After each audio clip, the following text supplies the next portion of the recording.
a few minutes left in our program, and so now we want to take some questions from our studio audience. So if you would, please say your name and to whom you are directing your question. Hi, I'm Yi Peng, and I'm directing my question to everyone.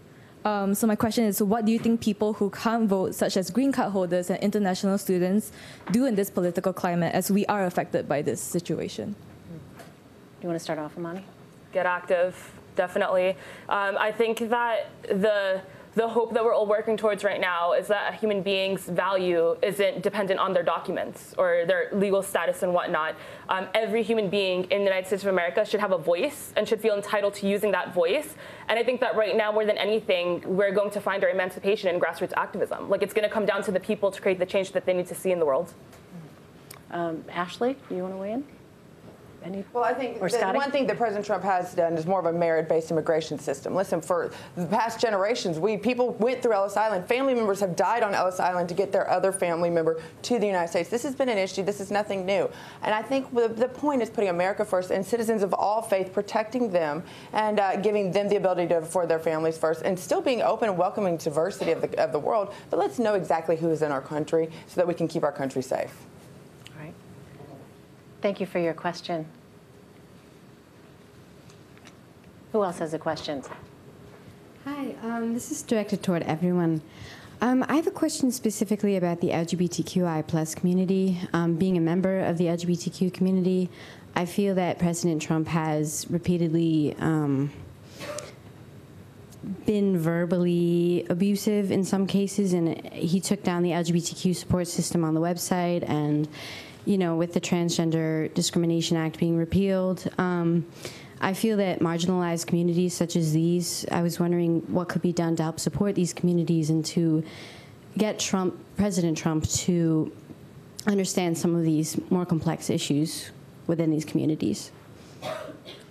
Scotty, do you think that's a fair assessment? Let's start. You know, obviously this is the Republican Party. This is a new frontier for the Republican Party, and President Trump was the first person who, on the RNC stage, had an openly gay individual address and to a standing ovation by the entire Republican congregation that was there. You've noticed that he once again leaves it to the communities. It's the 10th Amendment right, and he recently has done some legislation to open it up to the LGBT community. Transgender bathroom is more. That's across the board a 10th Amendment issue that he wants to put to the states for them to make their own laws for. But I just say, give it time. Don't immediately come out and just automatically assume and be hateful. Actually, wait and see. I think President Trump looks at social issues as a community-based issue, and not necessarily something that you can just blanket all at once. You want to say something, Nina? Yeah, I mean, he acts like he's going to protect the queer community, but his vice president, is openly homophobic, and he is for conversion therapy. No, he's not. He's pro conversion therapy. That is not what that was a part of. That has been debunked. Okay. The fact is. But regardless, symbolic gestures like having one queer speaker, for example, doesn't negate everything that he's done to harm the LGBTQI community. I think that's what the problem is, and I feel like in moments like these, it's really important for our marginalized communities, because you're right, they're marginalized communities. It's communities that are already targeted, that have been getting kicked over and over again. It's been at our expense to get this man elected, and as a result of that, these communities need to make sure that they come together. We need to have each other's backs in a moment like this.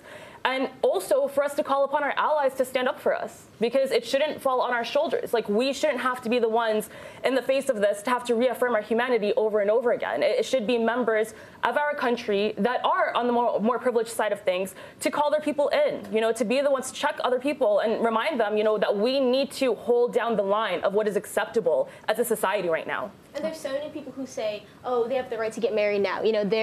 They're safe now, they're free, but they're not. They're still being attacked. They're still being harassed. Even there's involvement, with police harassment towards transgender women as well. All right. I'm sorry to cut this conversation short, but we are out of time. I want to thank our panelists, Amani, Zora, Ashley, Nina, Scotty, and Jennifer. And thank you to YouTube as well for allowing us to use this space. For those of you streaming us on CBSN, Vladimir Duthier will have the rest of the day's news after this short break. Thank you all for watching.